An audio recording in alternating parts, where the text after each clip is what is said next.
Boa noite, Andresa. Louvado seja Deus. Já nos preparando aqui para nosso encontro de oração de hoje. E de fato, hoje, aqui na Casa da Misericórdia, nós queremos trazer uma pregação para todos vocês. Vamos iniciar aqui, digamos que uma série, né? Uma série de pregações, onde nós vamos falar dos 5 mandamentos da lei da Santa Igreja, da Igreja Una, Santa, Católica e Apostólica. Boa noite, Cristiano. Enquanto vocês estão assistindo a live, claro que eu peço, continuo pedindo para que vocês divulguem também. De fato, o nosso papel é alcançar as almas, chamá-las à conversão, chamá-las de fato para a igreja de nosso Senhor Jesus Cristo. E não a mérito de placa de igreja, mas de fato, porque a igreja ela legisla com o poder de Cristo. Então é importante para a salvação das almas, para a riqueza, para a verdadeira conversão, que elas estejam inseridas no corpo de Cristo, que elas estejam verdadeiramente inseridas na verdade, né? É como o próprio Cristo diz: conhecereis a verdade e a verdade vos libertará.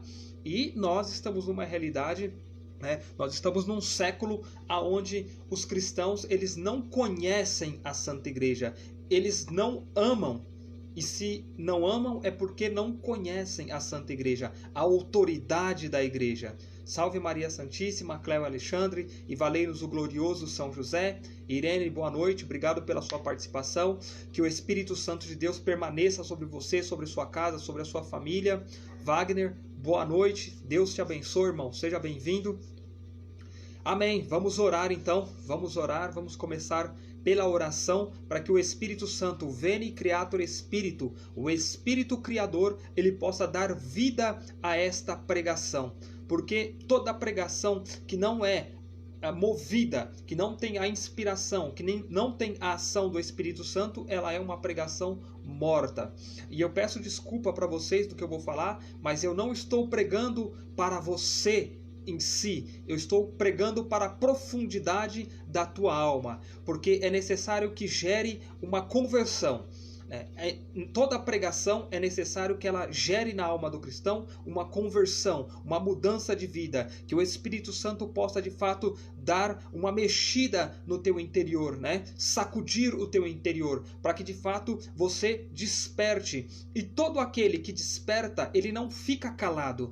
Você pode perceber dentro da Sagrada Escritura que todos aqueles homens e mulheres que se encontraram com Jesus Cristo, logo eles passaram também a evangelizar, a anunciar, a boa nova, o evangelho. Eles anunciavam porque eles queriam ser discípulos e imitadores de Cristo. Então eles começavam a agir como Cristo, a pensar como Cristo, a olhar como Cristo.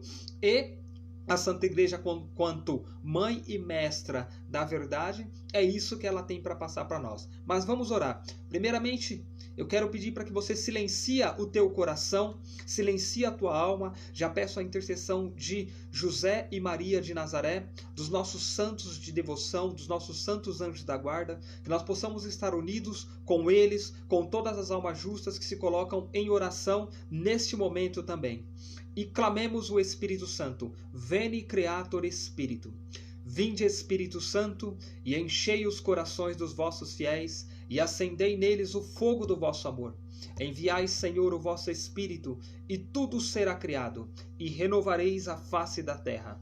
Ó Deus, que instruíste os corações dos vossos fiéis, com a luz do Espírito Santo, fazei que apreciemos retamente todas as coisas, segundo o mesmo Espírito, e gozemos sempre de sua consolação. Por Cristo Senhor nosso. Amém. Em nome do Pai, do Filho e do Espírito Santo. Amém. Mais uma vez, boa noite, sejam todos bem-vindos. Meu coração se alegra, se enche de alegria, porque é noite de falar da Santa Igreja, é noite de falar dessa que de fato foi preparada por Cristo desde o início dos tempos. Mas antes, eu quero ler para vocês uma passagem da Sagrada Escritura, das cartas católicas.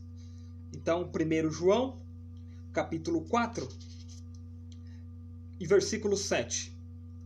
Caríssimos, amemo-nos uns aos outros, porque o amor vem de Deus, E todo o que ama é nascido de Deus e conhece a Deus.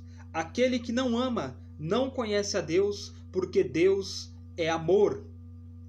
Versículo 16. Nós conhecemos e cremos no amor que Deus tem para conosco. Deus é amor, e quem permanece no amor, permanece em Deus e Deus nele. Versículo 20. Se alguém disser, amo a Deus, mas odeia seu irmão, é mentiroso. Porque aquele que não ama seu irmão, a quem vê, é incapaz de amar a Deus, a quem não vê. Temos de Deus este mandamento: o que amar a Deus, ame também o seu irmão.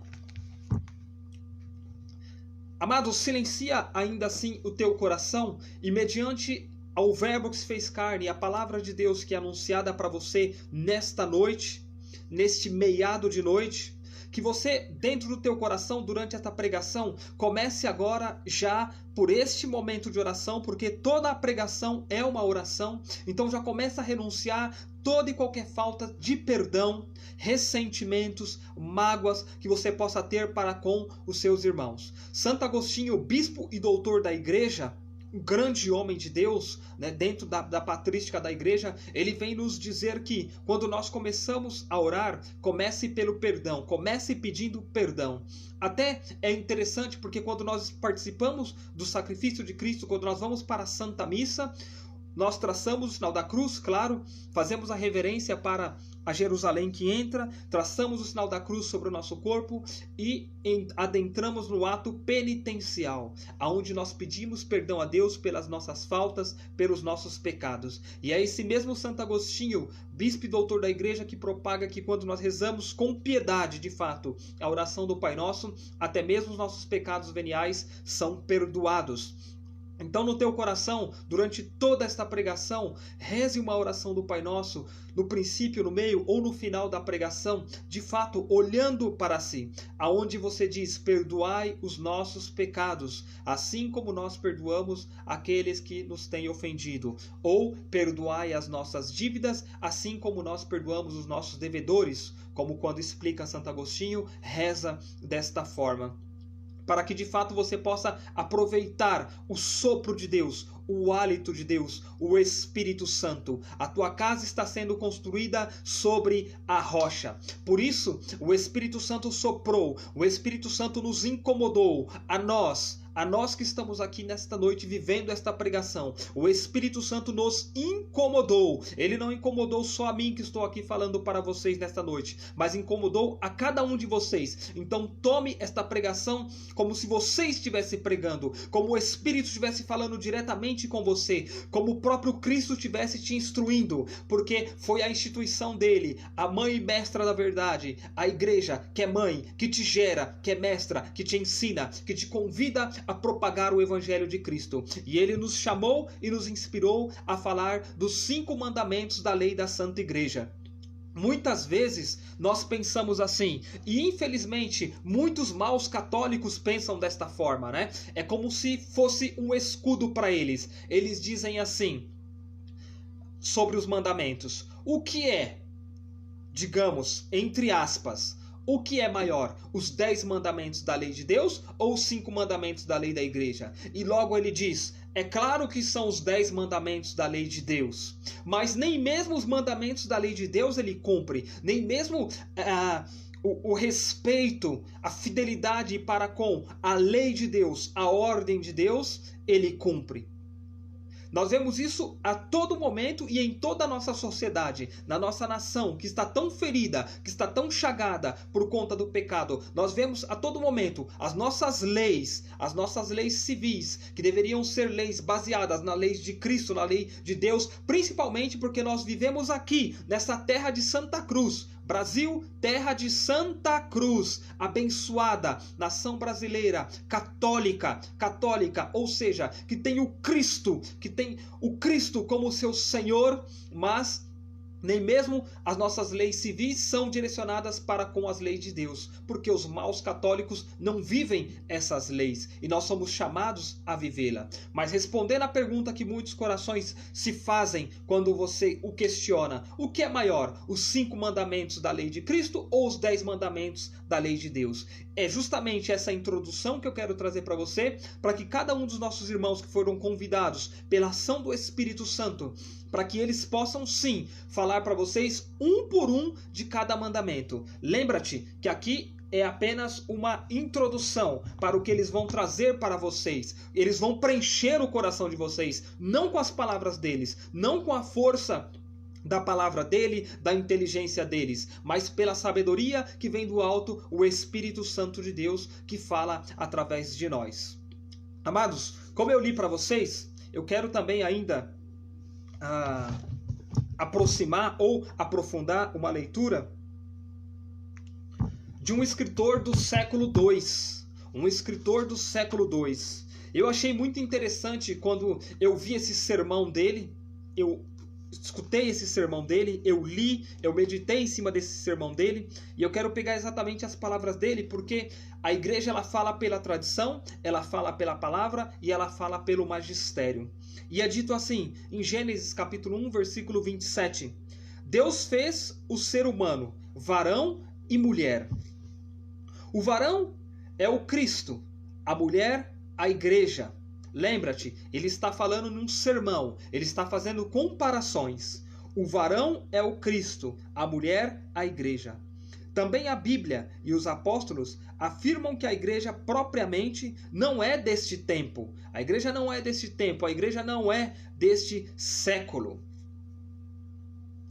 Mas existe desde o princípio.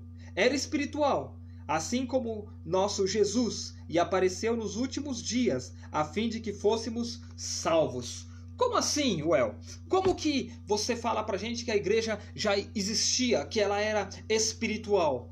Nós vemos no ato da criação, nós vemos quando Deus diz, façamos a luz, quando diz que o Espírito Santo pairava sobre as águas. Então nós vemos ali já desde o primeiro livro da Sagrada Escritura que a Santíssima Trindade estava presente. Tanto o Pai, como o Filho, como o Espírito Santo estavam ali. Claro que Cristo ainda não tinha ser encarnado. O mistério da encarnação do Verbo ainda não existia, mas Cristo em si, a segunda pessoa da Santíssima Trindade, já existia. E dentro dessa pregação nós vamos ver que Cristo, ele é a cabeça da igreja. Ora, a cabeça existe e os membros não? Não seria isso uma monstruosidade? Quando nós vemos um óvulo que é fecundado por um espermatozoide, ali há toda uma vida, já há todo um ser, já tem uma alma verdadeira, completa ali. Da mesma forma, quando Cristo, cabeça da igreja, os seus membros, o teu corpo, mesmo que de forma espiritual, ele já existe. A igreja, quando fala sobre quando fala sobre a origem de si, digamos assim, ela vai demonstrar para a gente alguns atos fundantes, né? Alguns atos fundantes. E isso, dentro dessa comparação que eu digo, de Cristo já existir ali, não no mistério da encarnação, mas Cristo é Deus. Cristo é Deus. Então, ele vive, ele existe desde todo sempre. Ele não é uma criatura, mas ele é criador junto com o Pai e o Espírito Santo. Isso tem que ficar bem claro e bem marcado no teu coração. Ou seja, se nós estamos falando aqui que o Cristo, desde sempre, a segunda pessoa da Santíssima Trindade, estava presente ali no momento da criação. Quando nós partilhávamos, e eu partilhava com o irmão Cléo Alexandre, ele falava comigo sobre as coisas do alto, eu falava com ele sobre as coisas do alto, e nós meditávamos sobre a questão da Virgem, desde sempre, já ter sido gerada no coração de Deus, a primeira criatura gerada, pensada, amada no coração de Deus, por isso cheia de graça, por isso considerada, mãe de Deus, considerada não, é dogma de fé, mãe de Deus, nossa mãe, mãe da igreja. Claro que a igreja também já estava ali porque é o membro de Cristo. Nós vamos olhar dentro da história, da história, do contexto, né? Do nosso tempo, digamos assim, do temporal, não é? Nós vamos ver aqui alguns atos fundantes sobre essa questão da instituição da Santa Igreja. E dentro desses atos fundantes, nós vamos ver ali a escolha dos 12 apóstolos, quando Cristo chama um por um, né? Teotocos, isso mesmo, irmão. Teotocos, mãe de Deus. Nós vemos ali então Cristo chamando os 12 apóstolos, ele chama pelo nome. Um por um dos seus apóstolos, ele chama pelo nome. Depois também, vamos colocar aqui mais um ato fundante para ficar marcado no nosso coração, mas é o ato da instituição da Eucaristia, quando ele reúne os seus, né? Um dos últimos atos, né, dele antes de entrar no mistério da paixão, a instituição da Sagrada Eucaristia.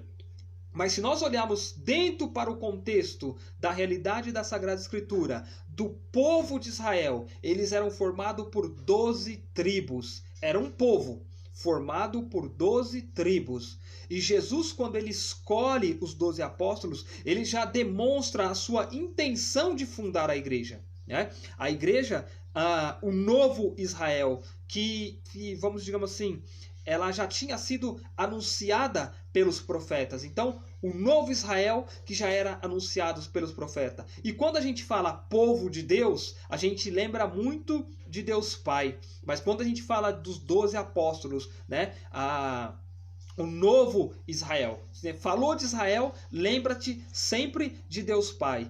Já a questão da instituição da Eucaristia, nós sabemos que no Antigo Testamento nós víamos ali o quê? Nós víamos ali o ato do Cordeiro Pascal. Né? E esse símbolo do Cordeiro Pascal, ele foi substituído pelo sacrifício, né, do verdadeiro Cordeiro, do Cordeiro Santo, do Cordeiro de Deus, próprio Jesus Cristo. Aí entra o mistério da encarnação.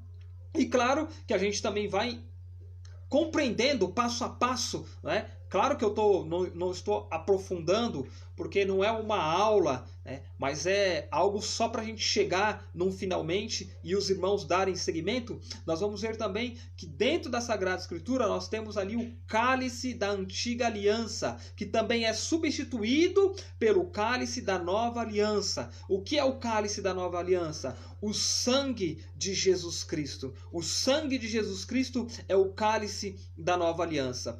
Eu estou falando isso para vocês para que você de fato comece a visualizar, comece de fato a exercer o que você pratica no rosário, a contemplação dos mistérios. Começa a contemplar, começa a meditar. O que era no Antigo Testamento, o povo de Israel, o povo escolhido por Deus, que começou com aliança. Através do quê? Através de um homem, através da sua família. E ele renova na sua família novamente, não é? Na questão de Noé, com sua esposa, seu filho e o filho das suas esposas. Ele vai renovando essa aliança até formar, né, as tribos, e das tribos um povo. Né? Quando eu falo de tribo, eu falo ali de Jacó, os 12 patriarcas. Então ele forma um povo. É o povo de Deus. É o povo de Deus. Que depois é libertado, né, por Deus através de Moisés. Amém. Até aí o Senhor concede o quê? Ele concede a Torá, né? A tábua dos 10 mandamentos. Bom, beleza. Aí é o Antigo Testamento. E aí a gente começa a pensar 12 tribos. 12 tribos. O povo de Deus. Os 12 apóstolos. Os 12 apóstolos. Claro que dentro da Sagrada Escritura, o 12 significa também a plenitude. Então, claro, as 12 tribos é a plenitude, mas os 12 apóstolos são a plenitude da nova aliança. E aí é que começa. Porque, de novo, contempla e medita. Na instituição da Eucaristia, ele substitui de forma real, de forma plena, o que era o sacrifício do Cordeiro Pascal, que é substituído pelo sacrifício de Cristo, o corpo de Cristo, e o cálice da antiga aliança é substituído pelo cálice da verdadeira e nova aliança, o sangue preciosíssimo de nosso Senhor Jesus, a qual de fato devemos prestar um culto. Então começa a perceber que aquele era um povo, agora se tornou aqui uma nova aliança, se tornou uma igreja. O povo se tornou a igreja. O que era um povo espalhado, disperso em tribos, se tornou uma única, santa, católica, universal igreja de Cristo, a qual ele envia. E por isso ela tem títulos bem marcantes e títulos que eu posso dizer assim, marcantes e específicos para como posso dizer, se manifestar para nós nos dias de hoje. Por exemplo, um dos títulos da Santa Igreja, nós encontramos ela como esposa de Cristo. E quando aquele autor do século II, ele fala que Deus criou, né, a humanidade, o varão e a mulher. O varão, Cristo, a mulher, igreja. Porque nós vemos dentro da Sagrada Escritura, quando Deus faz, por meio, claro, da palavra, aquela explicação de que o homem é a cabeça da mulher, assim como Cristo é a cabeça da igreja. Começa a perceber, são comparações ou são ligações que de fato mostra essa autoridade da igreja e coloca ela como esposa. Então a gente vai lá no Evangelho de São Marcos. Essa tradução? Não, vamos nessa tradução aqui. Se a gente pega ali o Evangelho de São Marcos, lá no capítulo 2, o próprio Cristo, ele se coloca como o esposo. E se ele é o esposo, ele tem uma esposa. Olha só, Marcos capítulo 2, versículo 19. Evangelho de São Marcos, capítulo 2, versículo 19. Jesus respondeu-lhes: podem porventura jejuar os convidados das núpcias enquanto está com ele o esposo? Enquanto tem consigo o esposo, não lhes é possível jejuar. O próprio Cristo, ele se coloca, ele se apresenta como o esposo. E se ele é o esposo, é porque ele tem uma esposa. Então a gente só vai vendo as comparações e como é tremenda. Porque assim como se diz, não separe, pois, o homem o que Deus uniu, não tem como separar o Cristo da igreja. Tanto que quando Paulo perseguia os cristãos, ele estava perseguindo a igreja de Cristo. Mas quando Cristo se manifesta a Paulo, lá em Atos dos Apóstolos, na conversão de São Paulo, Atos dos Apóstolos, se eu não me engano, capítulo 9, conversão de São Paulo, isso mesmo, Atos dos Apóstolos, capítulo 9.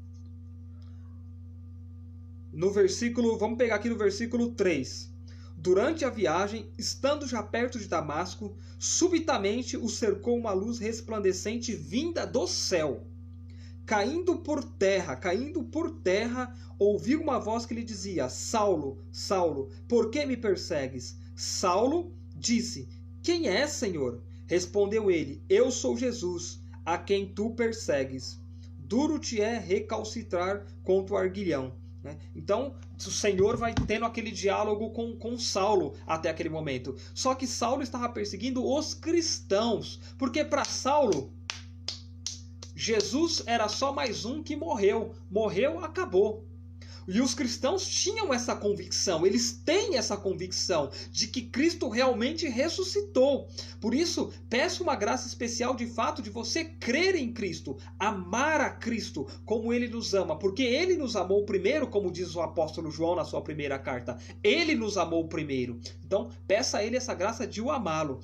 Só que Saulo, ele perseguia os cristãos, ele perseguia a igreja. E Jesus fala: por que me persegue? Por que Jesus fala por que me persegue? Não por que persegue os cristãos, por que persegue esse povo, por que persegue esses daí, por que está perseguindo eles? Não, ele diz por que me persegue, porque não tem como separar Cristo da igreja. Tanto que ele diz: eis que estarei convosco todos os dias, até o fim do mundo. Aonde Cristo está conosco todos os dias, até o fim do mundo, até o fim dos séculos, até o fim dos tempos, é a Santa Igreja. É na Santa Igreja que ele se faz presente todo o tempo e estará conosco até o final dos tempos. Então nós não temos que temer, nós não devemos temer nada, nós não devemos que temer pandemia, nós não devemos que temer leis iníquas, nós não devemos temer repreensões, nós não devemos temer de falar a verdade, nós não devemos temer de exortar os irmãos, nós não devemos de temer de pregar a verdade, de denunciar as obras das trevas, porque Cristo está conosco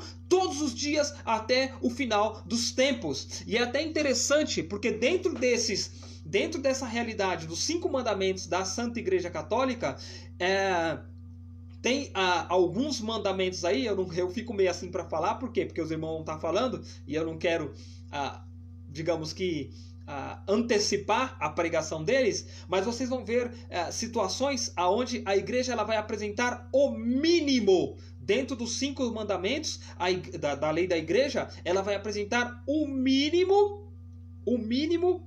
de uma obrigatoriedade do cristão. O cristão tem a obrigação mínima de viver os 5 mandamentos da lei de Cristo. Isso sem, claro, com a vivência dos 10 mandamentos da lei de Deus. Mas ainda assim, os 5 mandamentos da lei da igreja é o mínimo pelo qual o cristão é obrigado a viver. Isso mesmo, eu estou falando de obrigatoriedade, no mínimo, para uma vida da graça, para um crescimento na vida da graça.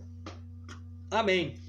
Então, essa é a verdade quando São Paulo coloca ali Cristo como a igreja como esposa de Cristo, o Cristo como esposo, não é mesmo? E a Nova Israel. A Nova Israel por quê? Ou a Nova Jerusalém. Né? E quando a gente fala assim, é interessante, mais uma vez, Nova Israel, Deus Pai. Aí depois a gente vai pensar, São Paulo vem falar da igreja como o corpo de Cristo. Fala isso em 1 Coríntios capítulo 12, versículo 13. Fala em 1 Coríntios capítulo 12, versículo 27.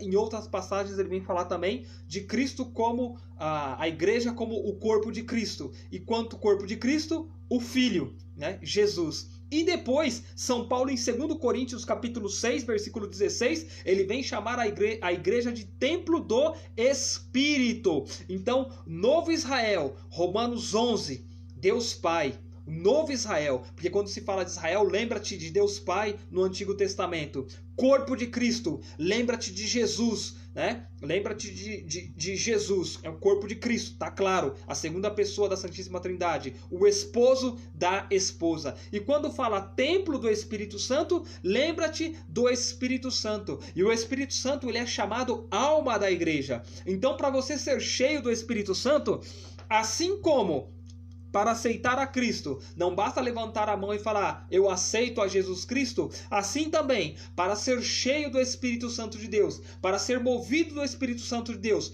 para usufruir dos dons, dos carismas, segundo, claro, a porção dada pelo Espírito Santo de Deus, não basta erguer os braços e clamar, e bater o pé, e pular. Não basta isso. Basta ter comunhão com a Santa Igreja, Novo Israel, corpo de Cristo, templo do Espírito. O Espírito Santo age e age por meio da Santa Igreja Católica, porque a Igreja tem como alma o próprio Espírito Santo, que dá vida, né, que dá um hálito novo aos seus movimentos, santifica os seus movimentos, santifica as suas pastorais, santifica as suas missões, os seus missionários. Ali é o Espírito Santo que sopra. Então, para estar cheio do Espírito Santo, é necessário estar ligado com a Santa Igreja Católica. Por isso, o próprio Espírito nos inspira a falar dos 5 mandamentos da lei de Deus,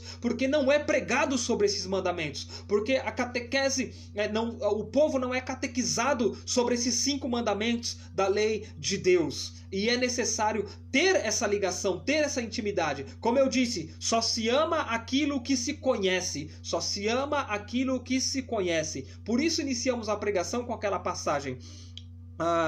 Como dizer, Senhor, te amo, sem mesmo vê-lo e ser incapaz de amar ao outro que está ao lado. Nós, para amar a igreja, nós temos que enxergar a igreja, nós temos que conhecer a igreja, nós temos que pedir esse amor pela esposa de Cristo. Ora, se não cabe a minha esposa em algum lugar, eu vou estar nesse local? Se não cabe a minha esposa, não tem por que eu estar ali. Compreende isso? O esposo está junto da esposa, a esposa está junto do esposo. Não separe, pois, o homem o que Deus uniu. Amém?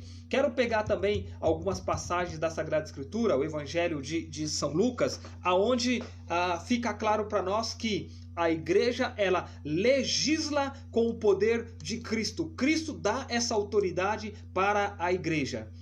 Assim como o filho, quando faz alguma coisa e a mãe já está de saco cheio, eu vou falar para o seu pai, porque o seu pai me deu essa autoridade de te corrigir. E se você não aceita essa correção, eu vou falar para o teu pai. E o teu pai vai vir te corrigir. E aí o filho já fica na defensiva, né? Já regala já os butuca de olho. Ai, meu pai vai me pôr de castigo, meu pai vai me dar um tapa na bunda, não sei o que vai acontecer. Mas é o meu pai, é uma autoridade. Não que a mãe não seja, porque a mãe é essa autoridade, né?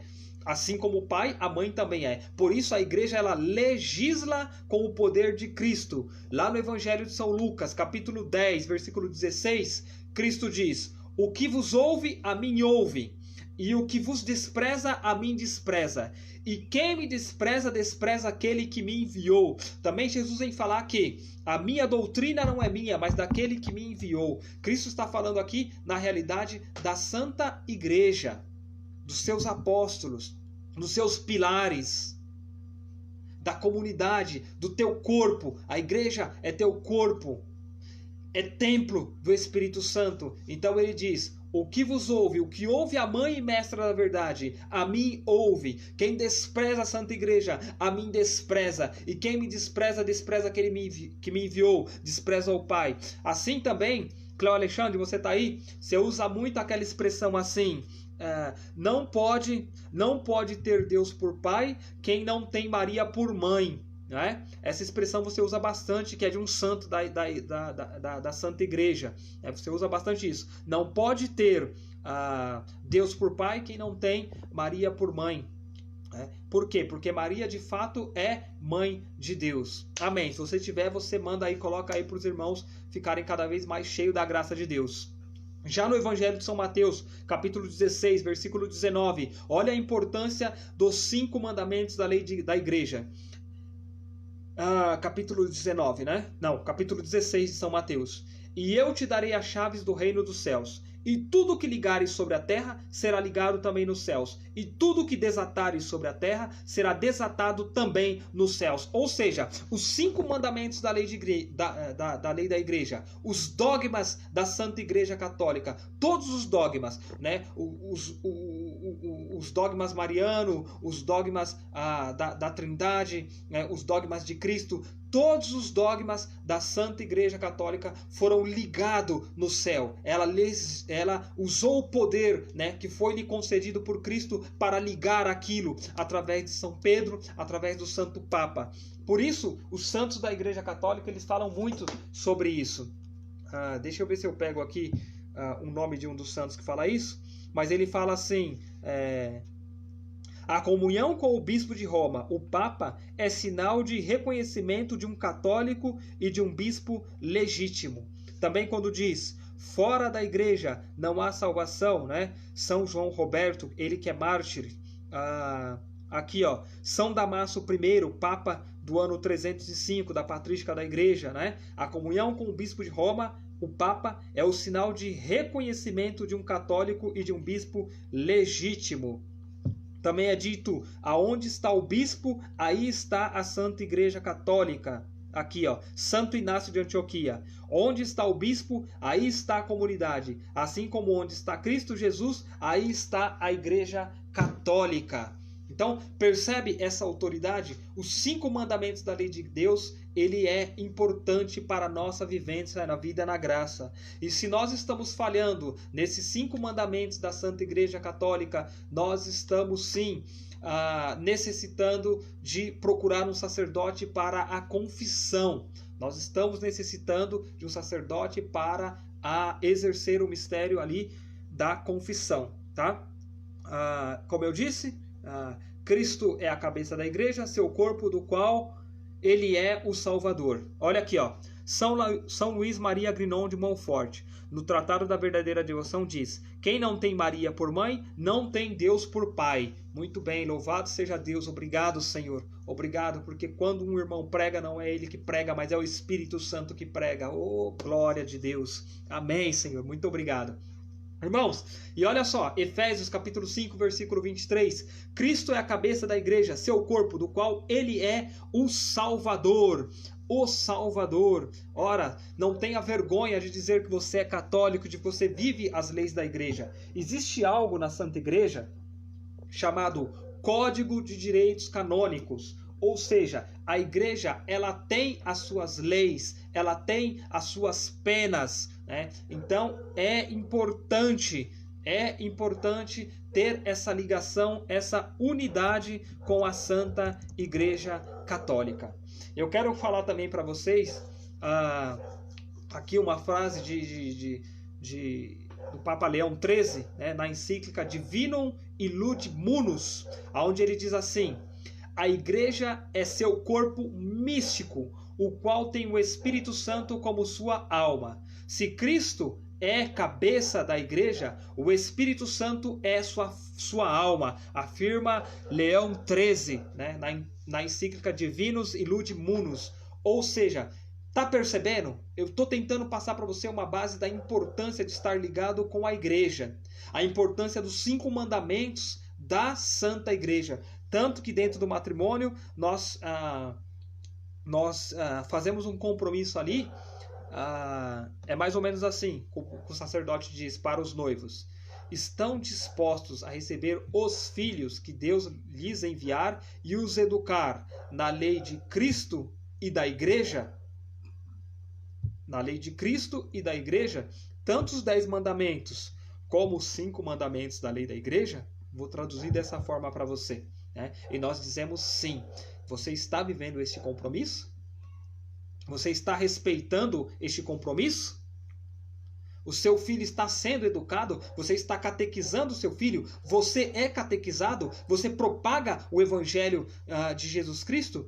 Um irmão meu uma vez falou assim, e a gente, quando partilhava, era muito interessante, né? Ele usava muito, né, da sabedoria. E ele falou assim uma vez, para mim e para outros irmãos: uma pessoa só pode ser considerada catequizada quando ela se torna um catequizador, né? Aquele, digamos, um catequista, essa é a palavra, perdão, um catequista. Ele só pode ser considerado uma pessoa catequizada quando ele começa a catequizar, ele começa a anunciar, ele começa a propagar. Claro que segundo o seu chamado, claro que segundo os dons, os talentos que Deus confiou a ele, mas é dessa forma que funciona. Todos aqueles que se encontraram com Cristo, vou citar aqui a mulher samaritana, quando ela se encontrou com Jesus, Jesus se mostrou para ela, ela correu e ela falou o quê? Ela foi anunciar o Cristo para aqueles irmãos, para aquele povo, para aqueles samaritanos, não é? Ela fez o anúncio. Quando os apóstolos, vamos lá, quando logo lá no princípio do Evangelho de São Mateus, vamos pegar nessa tradução aqui, vamos pegar aqui no Evangelho de São Mateus, que é o que eu estava lendo recentemente. São Mateus que eu estava lendo ou foi São João? Bom, quando Cristo se manifesta, acho que é Mateus mesmo. Quando Cristo aparece e chama ali os seus apóstolos, e eu falava até a primeira palavra de Jesus Cristo, eu acho que é no Evangelho de São Mateus mesmo. Só um instante.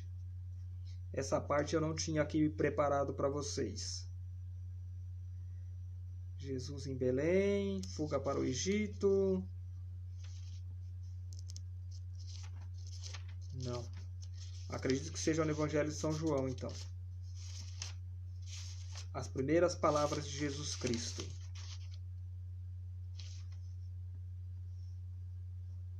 Aqui, ó. Aqui, ó.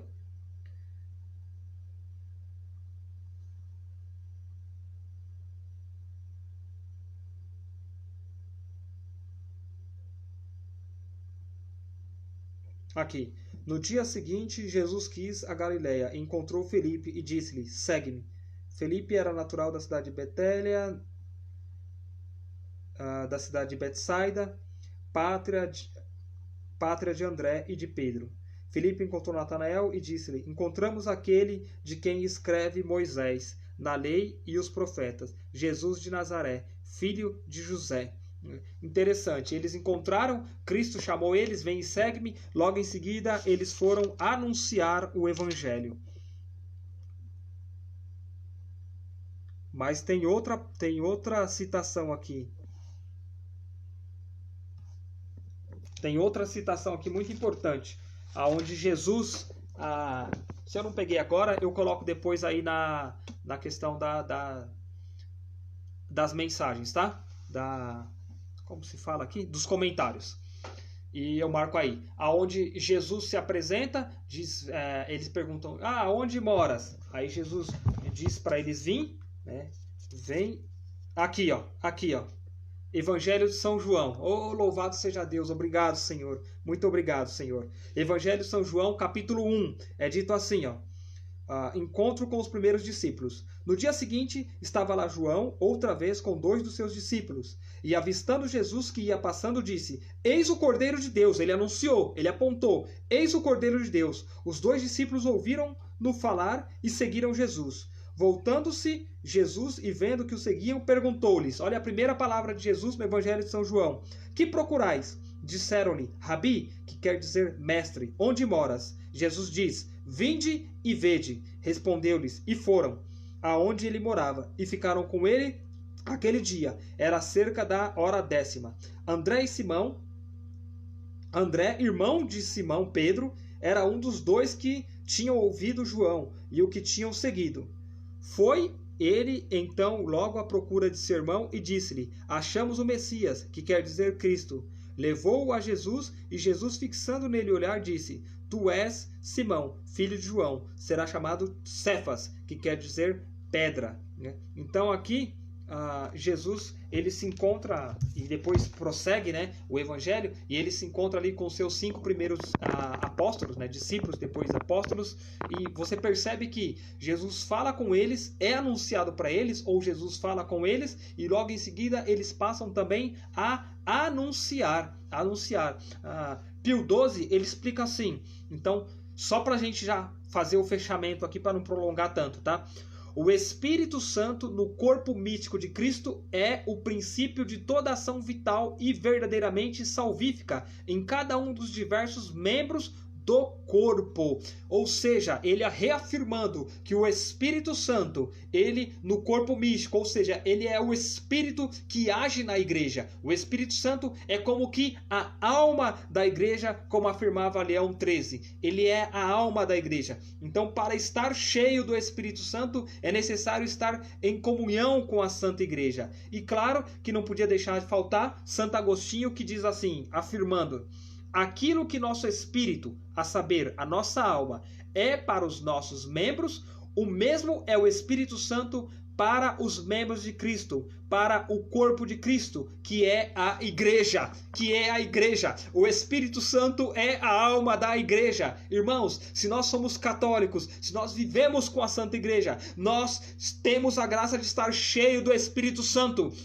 Não podemos ser católicos frívolos, católicos medrosos, católicos depressivos, católicos ansiosos, católicos vazios. Não, nós temos que ser cheios do Espírito Santo de Deus, porque o Espírito Santo é a alma da igreja. Nós comungamos do corpo de Cristo. Olha que manifestação belíssima, belíssima. Eis aí, porque é tão importante, e o Espírito sopra e ele exorta para que eu e você possamos viver de forma plena os 5 mandamentos da lei da igreja. Eu quero encerrar com o catecismo aqui da Igreja Católica, no parágrafo 2041, aonde ele fala sobre cada um dos 5 mandamentos da lei da igreja. Eu vou citá-los, eu não vou aprofundá-los. Por quê? os irmãos vão estar pregando para vocês sobre cada um destes mandamentos. Então eu sigo para a reta final falando para vocês do Catecismo da Igreja Católica, parágrafo 2041, onde ele diz assim: os preceitos da Igreja inserem-se nesta linha de uma vida moral, ligada à vida litúrgica e nutrindo-se dela. O caráter obrigatório destas leis positivas, promulgadas pelas autoridades pastorais, tem por fim garantir aos fiéis o mínimo indispensável. Os 5 mandamentos da lei da Igreja é um mínimo indispensável, não pode faltar. O mínimo indispensável de espírito de oração e de esforço moral e de crescimento no amor a Deus e ao próximo. Os preceitos mais gerais da Igreja são 5. Aí ele fala: o primeiro preceito, ouvir a missa inteira e abster-se de trabalhos serves nos domingos e festas de guarda, relacionado à Santa Missa. O segundo mandamento, confessar-se ao menos uma vez por ano, o mínimo indispensável. Os irmãos vão aprofundar cada um desses. O terceiro mandamento, receber o sacramento da Eucaristia ao menos pela Páscoa da Ressurreição, o mínimo indispensável. O quarto, jejuar e abster-se de carne conforme manda a Santa Mãe Igreja, o mínimo indispensável. E o quinto mandamento, ajudar a Igreja em suas necessidades, o mínimo indispensável, amados.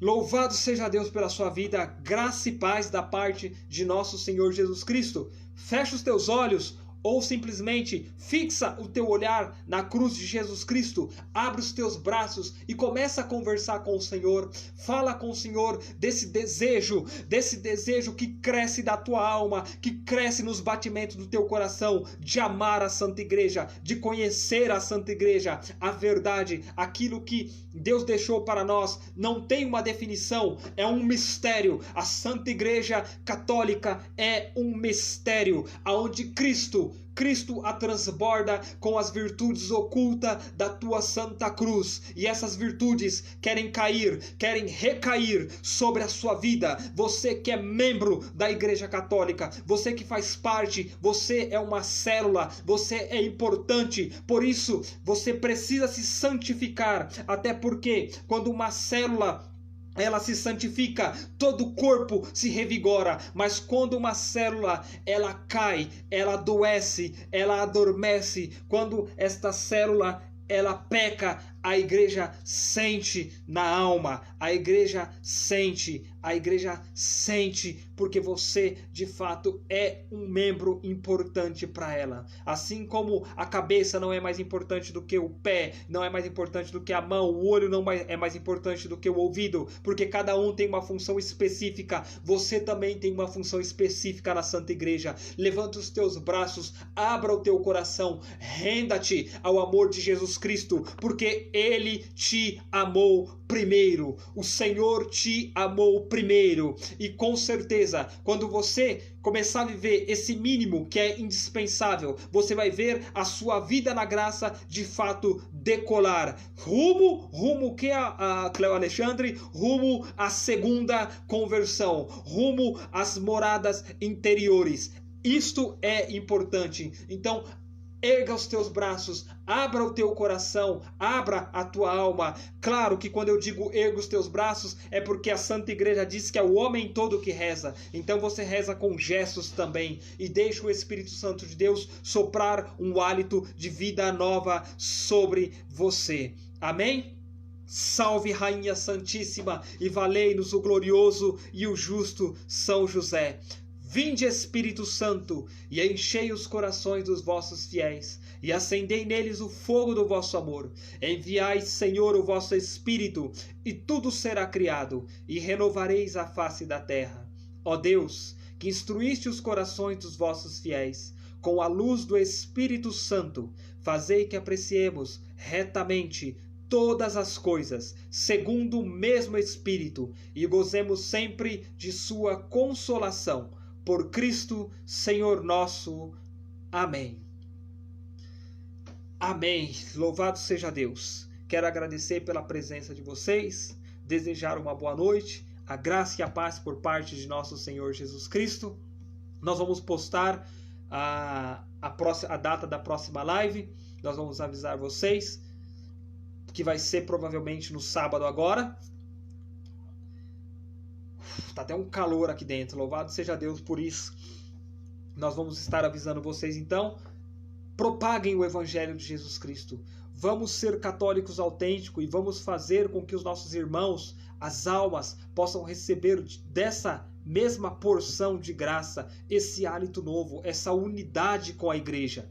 Nós precisamos estar unidos com a Santa Igreja, porque de fato é onde nós vamos estar vivendo a vontade de Cristo, a vontade de nosso Senhor. Amém? Não vou prolongar mais. Só desejo a todos vocês uma ótima semana, que o santo anjo da guarda de cada um, como hoje é dedicado aos santos anjos do Senhor, possa aí estar auxiliando. E que a Sagrada Família, também por fevereiro ser um mês dedicado à Sagrada Família, possa ser o exemplo e o modelo da família de vocês, da igreja doméstica, cheio da presença do menino Jesus, tendo ele como um centro. Amém?